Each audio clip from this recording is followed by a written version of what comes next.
his corner, weighing 142 pounds, the undefeated champion of the world, Mr. 217.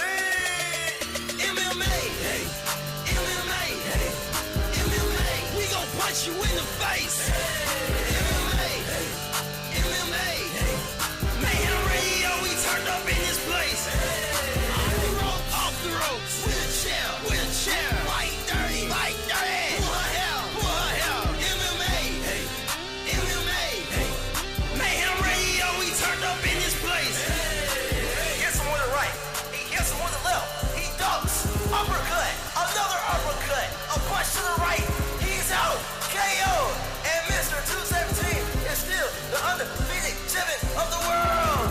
MMA MayhemRadio.com. On this episode of Sitting Down with Storm, my guest shows the heart of a lion, facing the toughest competition on her way to the top. And she will be fighting on February 1st for MAXX FC 23, Rumble in Paradise, in Daytona Beach, Florida, where she will be facing off against Susie Montero. MMA Mayhem Maniacs, welcome Allana Hands of Stone Jones to the Stormfront. Allana, how you doing? I'm doing great. How are you guys? Well, it's a great day. It's a nice Saturday. It looks like you have a fight coming up. Why don't you tell the listeners a little bit about your background, where you come from, and how you got involved in MMA? I'm originally from Detroit. I grew up there. I've been training for about 4 years. Got into the sport. I was always interested in fighting, and it was a good workout for me. And actually, my brother started out doing it. That's caught my interest in it, and I just started going to the gym and loving it and stuck with it. Now, you say your brother was doing it. Is he your older brother, younger brother? My younger brother. Yeah, and so something clicked in your mind saying, hey, I want to get into the world of MMA. And I've seen your fights, and before I even talk to you, I'm a huge fan of yours. You have such heart, and you can deliver the pain, and you can take it as well, which makes you a formidable opponent. Now, you're taking on Susie Montero. Well, what do you think about your opponent coming into MAXX FC 23? I really don't know that much about her. I know she's going to come out hard and be tough like any other fighter, and I'm just going to be prepared for it. Now, where are you currently training, and who's been helping you to improve your overall game? I'm training in Lansing at Sugados MMA, and my coach, Leroy Ortega, has been helping me a lot, and all my teammates, Jack Hall, Jen, and everybody that trains at Sugados has been helping me improve every day. And you talk about improving every day. You know, you go from promotion to promotion. You fight at different promotions. You're fighting different fighters. And when you say, yeah, I don't know that much about Susie Montero, but is there a way where if you have an upcoming fight, you're going to watch all the footage on that fighter? You're going to try to pick apart what she's good at and what she's not good at? I do watch video on her, and I try to watch video of my opponents. You know, it's good to know something about them. But usually my coaches do that. Yeah, I was going to ask you that. So your coaches are diligently looking through the video and hopefully working to target her weaknesses. Now, both you and Susie have suffered 2 straight losses, and some critics might say that you have faced the tougher adversaries. Me, my personal opinion, I believe you have. Now, how have those 2 battles with Holly Holmes and Fallon Fox prepared you for this fight? It's prepared me a lot. It prepared me to know now what to do, and it helped me fix a lot of mistakes in my fight game. You know, you learn more from a loss than you do a win. So it's been helping me. I've been preparing. I've been working on my ground game, kicks, and everything. So I'm going to come out in the cage, and it's going to be a different fighter. Which specific coach is working with you on your jiu-jitsu? My coach Leroy helps me with my ground game. He's pretty good at the ground. And also, I go to other gyms, too, to help with that. But mainly, Leroy's been there helping me. And it's another gym in Lansing called Mar-a-Lago. Coach Harris has been helping me with my kicks and everything and get me prepared. Now, you bring up a good point. A lot of fighters, they train at one gym, they're loyal to one gym, but it seems talking to you that it's good to experience other gyms and other coaches to become more well-versed at your craft. Yeah, you can learn something different from everybody, and that's how I look at it. You know, each person that I go and learn something from teach me something different that I can use in my fight game. So I just like being having that variety of things. Now, you had a very successful amateur career. Tell the listeners and upcoming fighters the difference between both amateur and pro. It's a big difference. Things are more serious when you pro. Amateur, you know, you take it seriously, but you know the competition is way tougher. You fighting people that you know this is their job. This is what they do. So they're gonna be ready. They're gonna be training and for fight. You know, and you don't have to worry about back outs as far as amateur. You know, you get a lot of back outs. You know, but I mean everything is serious. This is what pro is when you step your game up and get serious. And you talk about being serious, you also need a serious management team to back you up. Now, Yes. with upcoming fighters, can you give them any advice as to maybe who to look for as far as a management team and how to go about like not getting put into a pro bout before they're ready? I believe it's just you got to find somebody you can trust that handle things for you. And I mean, it's a lot of people in the fight game that try to take advantage of you, so you just got to be careful and you got to watch out. I mean, I found a great person that's been helping me out. His name is Pat Wilson from Rise Management. He's been doing great things for me. But it's about finding someone you can trust that you know is not going to screw you over or anything, that's going to get you the right fights, get you the right opponent, and that's what it's about. And you always don't ever go into a cage of doubt, because if you do that, you already lost the fight. Just always be prepared, always training. And Allana, that's what always amazes me as a fan of mixed martial arts is the mental focus that you need entering into that cage or that squared circle. Who mentally helps you prepare for this upcoming fight, February 1st? God. And then all my training partners and all of my coaches, they do a big part of it. And me, I just try to stay relaxed and don't let things stress you out. You gotta separate life issues from fighting. You don't want that in the cage. You don't want to be thinking about that stuff in the gym. You just gotta learn how to separate the two. Now, when I was watching one of your fights, I don't know if it was either the Fallon Fox fight or Holly Holmes fight. You know, Michael Chiavello stated that back when you were younger, you were a little bit overweight and you lost a lot of weight. Is that true? Yeah, it is true. I lost I was like 200, maybe a little over 200 when I started training. Yeah, I've lost a lot of weight. It was hard work. Yeah, it's definitely hard work, and it looks like it's showing as far as the way you look in and out of the cage. Do you got any advice to give to anybody that might be a slightly obese or a little bit overweight that's looking to get that drive and make that commitment to lose that weight?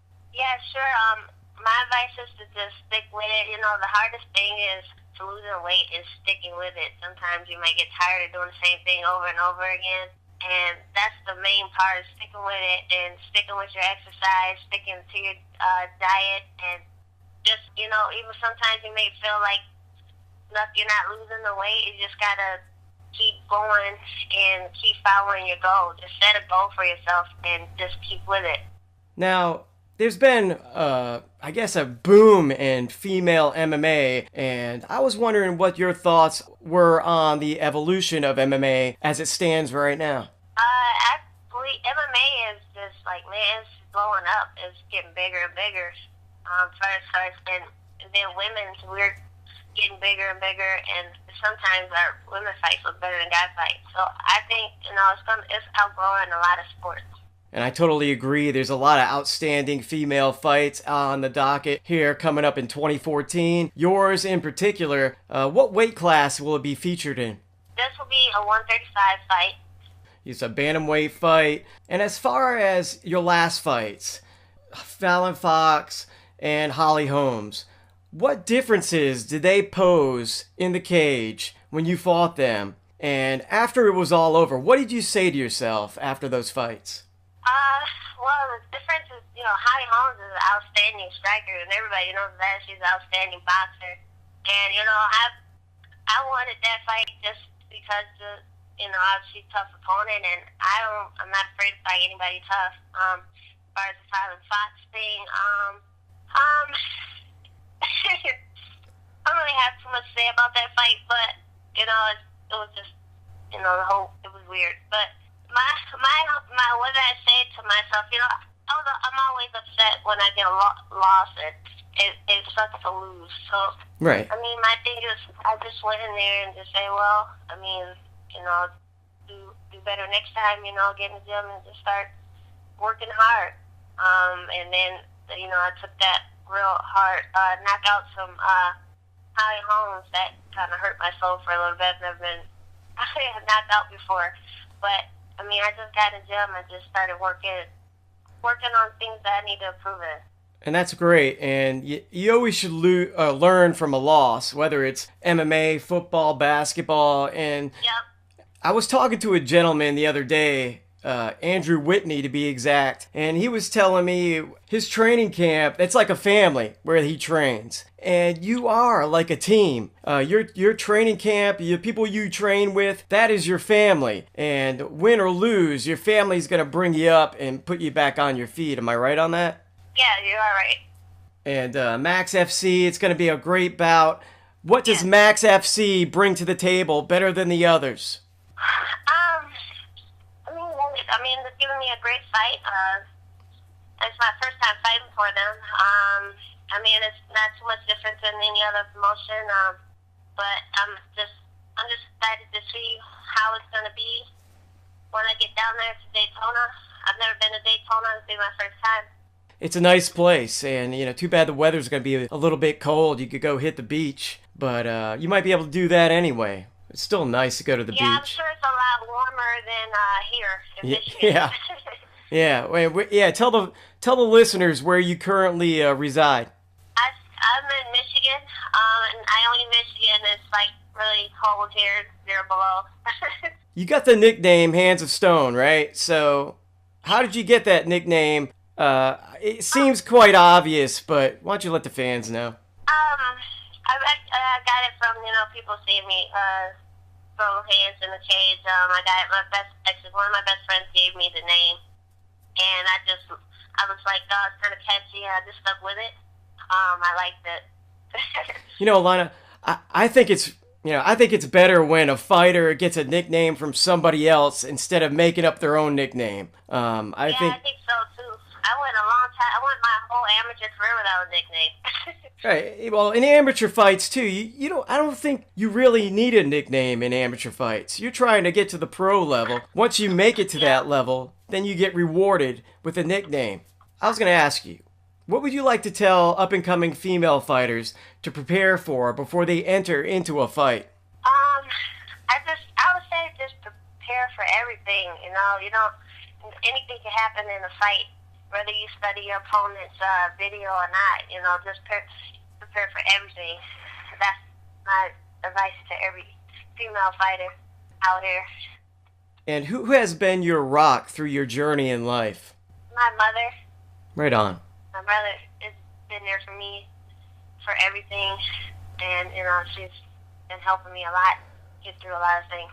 And here's a big question for you. Who do you think is going to win between Ronda Rousey and Sarah McMahon at UFC 170? I'm going for Sarah McMahon. Yeah, both of them Olympic. Yeah, she's a wrestler, and Ronda's awesome. She's a judo. It's hard to try to take her down, but I'm hoping Sarah McMahon can pull it off. What are your thoughts on the last season of Tough? It was interesting. It was interesting to watch. Allana, it was interesting to see guys not making weight and all the women, they all made weight. They made us look bad. That's what I'm saying. It's like women, I don't know, we have more, I'm not trying to say guys don't have dedication, because I'm sure they do, but right. When we commit to something, we're committed. and when we've got our mind set to something, that's what we're gonna do. So I mean, it wasn't that surprising to see a lot of guys not make weight. Yeah, it was pretty surprising and pretty disappointing, especially on that level. Because I know if you made it to the UFC, you would be making weight, right? Yeah, I'm definitely gonna make weight each time. It don't matter what the weight is. It was like 115. I don't know how I would do that, but that's the weight. Yeah, eat lettuce. Eat tons of lettuce. Yeah. Probably have to cut off one of my legs, but I'll make weight. That wouldn't be good. That would not be good. No.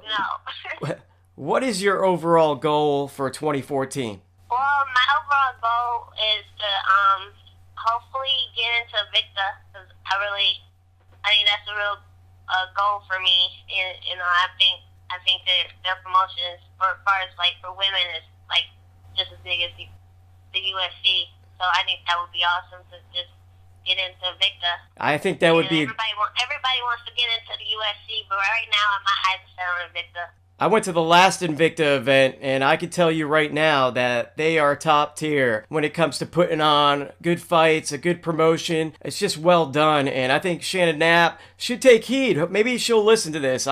Maybe I'll tag it on her Facebook page or something. Maybe she'll listen, because I think you deserve it. That would be great. I just think Invicta is a great promotion, and I admire what they're doing for women's MMA. Now, I'm going to close things out, and I want to thank you for your time. It's an honor to talk to you. Like I said, I was a big fan of yours, seeing you fight a while back, because I knew you have heart, and I like to see the fighters that have heart that, to me, like Rocky. Rocky was even though Rocky's a movie, it still sent chills down my spine. Do you have any words for your opponent before we go? Not really. I mean, just be ready. I'm being here, ready to bring the pain. So yeah, bring the pain. You got any sponsors, any affiliates you want to make mention of before I let you go? I just want to thank Hopkins for helping me out with the sponsorship and sports, and just want to thank my manager Pat Wilson for giving me good advice and taking care of things for me, and also my coach Leroy Ortega, and then my teammates Desperados MMA and even Marcelo MMA. Well, fans, February 1st, it's going down in Daytona Beach, Florida. MAXX FC 23, Rumble in Paradise. And it's gonna feature Allana Hands of Stone Jones. You're gonna wanna check it out, because if you don't, I'm gonna punch you in the face.